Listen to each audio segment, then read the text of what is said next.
Alright folks, so I've been thinking about this kind of hard for a little bit, and so I took them 305 heads off at 87 305 roller engine, and I think for the heck of it, because I got extra parts left over, and we're not going to use those TBI heads. I'm going to use them obviously on my Vortec 5.7 that's going in my C10 for now, and I think we're going to make a tribute 283 engine there, quotations, a tribute 283.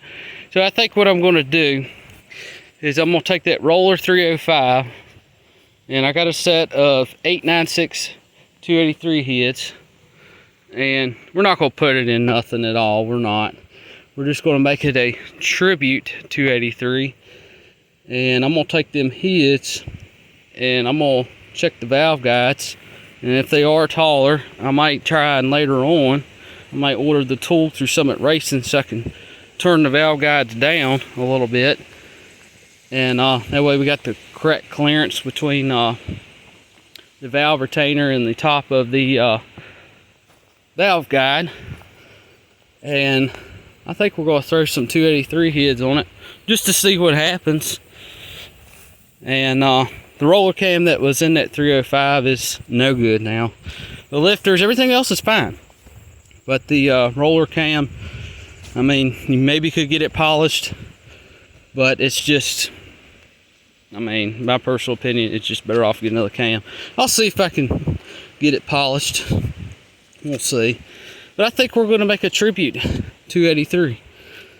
And the way we're going to go about this is we're going to take a 305 roller block and put 283 heads on, the exact same thing as when kind of, well, not really doing on that, but doing on our Biscayne there. Well, let me rephrase that. Our Chevelle. We're taking a TBI 350. It's pre-Vortec, and you know, it's for that era. It's a 94 TBI 5.7, and I think we're going to take and put a set of 283 heads on that roller 305, and the seats don't look bad. I might just order new valve springs and everything, and I'll probably just see what we got. You know, why waste money? And we'll just take and put the 283 heads on it.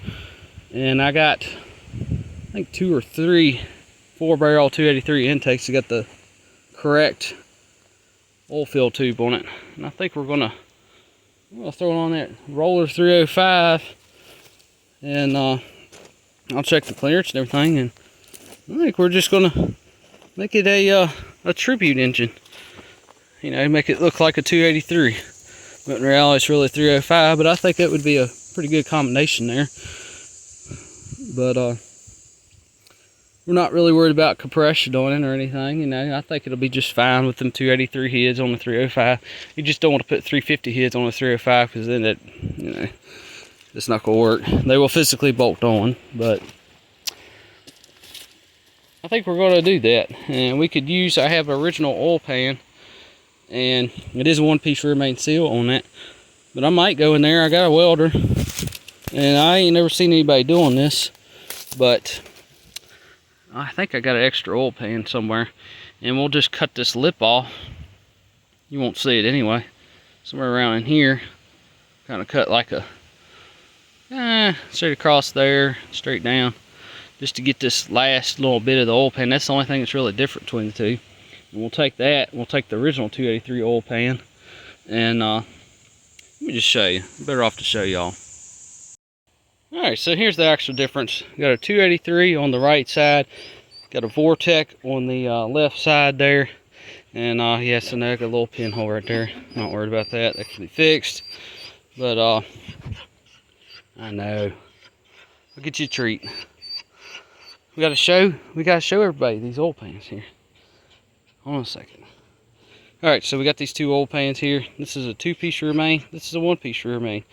And a lot of y'all, if y'all don't know, that is a little deeper lip right there versus this one. But if you really look at it, they're a little bit offset, and more towards the driver's side. This one is too.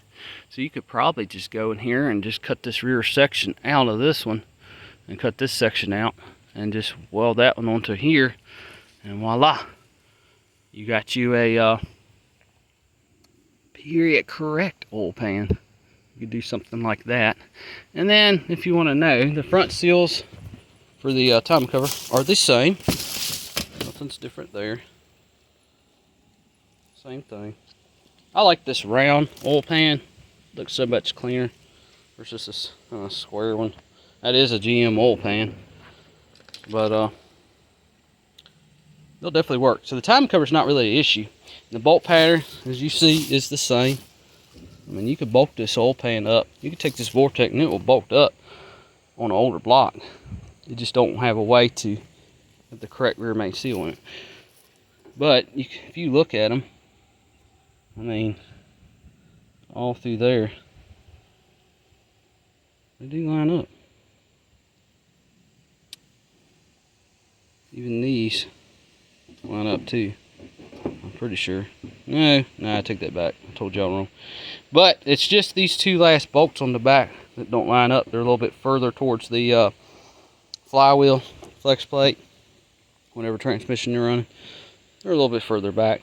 So you could do, all you need to do is just come in here and cut this section out, and then cut this section out on your old pan, and just take this section, weld it on here. Make sure it's, you know, doesn't leak or anything like that, and it should bolt right up. Now, the other issue I know y'all wondering about it is this has a driver's side dipstick. The Vortec has a passenger side old dipstick. Well, you could do that the same way. You might not even have to disturb it, really, if you think about it. You might be able to just get a gasket there, and it just goes straight across instead of around. Or if you really want it, you could probably just cut this little notch out and just make a little patch right in there and just make it flat all the way across. I mean, just so that if anybody looks underneath the car, they'll be like, ooh, that's the original 203 oil pan. Trust me, I've been thinking hard about this, and I'm thinking about taking that roller 305 that I have. It's 87. That's one I took the heads off of. We're putting on the Vortec, the 98 in my truck. That way I can bring the compression up and all that good stuff. But I don't want to see it go to waste, and I've had it for, I don't know, 5-6 years, something like that. And I just don't like seeing things go to waste. I think we might just take and clean the cylinder walls up a little bit. And we're not rebuilding it. We're not. We're just going to take and use what we got. I'm not spending money. And the 896 heads I do have, I think they're 63 or 64s. I can't remember. No, they don't have hardened seats. But for what I'm doing, we're not putting it in nothing or anything. This is just to see if I can do a tribute engine. Nobody's did this before. I've been making videos about it. Ain't really showed nothing on it. But trying to show little things here and there. But kind of learn as it go. But I figured I would do this so that if you got an old rat rod or something like that, like my Biscayne, you can make it look period correct. All you really need is two 283 heads in this case, because you don't want to put 327 or double humps on it, because the problem with that is they got bigger valves, and you know, you got a 3.736 bore, about a little over 3 3/4 inch bore roughly in a 305, and you got to watch the bigger valves. You don't have the correct clearance there, and they'll hit the side of the cylinder wall. Supposedly, I've been told that before, but I don't know if it's true. I don't really, you can't believe everything, you know, a lot of misinformation about this, but you know, this is not a how-to. This is just kind of showing y'all things I found out. And then here's something else I'm going to show y'all too. It is the same bolt pattern. I'll prove that to y'all. Except for these last two bolts. Last two right there. It really will not be hard to do. I'm going to set them on top of each other here. Don't mind this rough camera work. Let me get this thing. I need a table, is what I really need. Get this lined up here. Move it over. Need a pair of vice grips, really. That would work. A little bit more. Apologize, y'all. I'm doing this in real time here. A little bit right there. Hold on. Let me get this position. Okay, so I'm gonna show y'all. So everything is lining up. Got all this, and I did tell y'all wrong. See, I make mistakes too. And it's actually the 2 last bolt holes is what's actually different between a first gen small block Chevrolet versus, you know, a Vortec that we have on top here. And everything lines up just beautiful. And the oil pan can go over a little bit. We got a little bit of play right there. So we can move that over a little bit. We can move it. Try not to move it too much because it'll make it fall.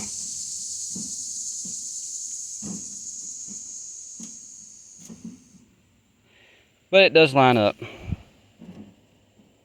we go. Fine tune it there a little bit. But it does line up. See, I mean, it lines up just fine.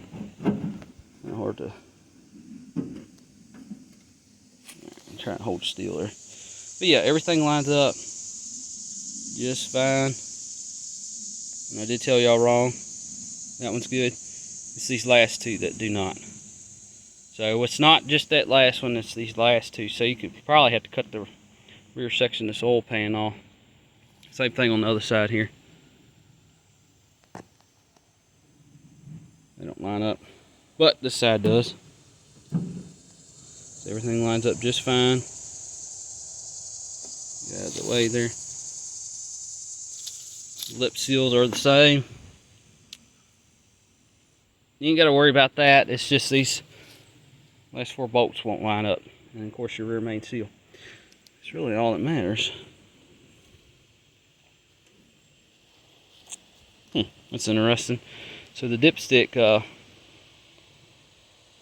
no, never mind. I see why. It's because upside down. But really, technically, you could probably cut this rear section of this oil pan. You wouldn't even have to, and I'm not saying cut all this section off. Just come in here and go right where it lines up. Stops right here where it quits lining up. And then come across here. And then cut that whole section off. Don't cut, you know, that whole section. I mean, you could, but then you gotta worry about leaks. I'd rather keep the welded all up in here. That way you gotta worry about it as much. But I just figured I'd show that, and the timing covers are the same and will physically bolt up.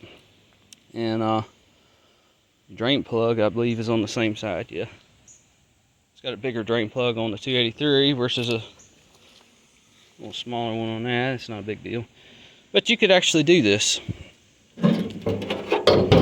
So you can modify this oil pan and put that, take and swap them out, cut this rear section out of this one, put it in this one, and then come in here and you could probably almost just leave this, may not hurt nothing, and just weld a little flat piece of steel right there, just so the gasket has something to lay on, and you can make that work. Just versus, you know, that there versus, you know, it's nothing right in here. Or better yet, cut that little section out of this oil pan and just weld it in that one. I think I would just weld a piece of steel just flat across. That way, if you look underneath, it looks more period correct. Yeah, now I got a little pinhole in there. That can be patched. But I'm thinking serious about making a Tribute 283 now. And throwing 896 heads on it. Checking the valve guides, because I'm just kind of worried that they're a little bit taller on them heads, and you might have to turn them down. That way you get the correct clearance. And the whole point of just doing this is, you know, you got a roller cam and all that. Yes, it's a junk, you know, turd 305, but you could dress it up like a 283. I'm thinking seriously doing this. I got a welder, and you know, why not? I'm not really gonna be out nothing. I'm not worried about hardened seats or anything like that, because we're not putting it in nothing. I don't ever plan on doing that. I'd like to fire it up, but I might modify this oil pan here. I'm not going to use this one, obviously. I'll get another one. But, you know, use the real thing there. It's a real 283 oil pan. Actually, I told you wrong. It's off of 327. But, I think I'm serious about doing this. But we'll have more videos on this about making a Tribute 283.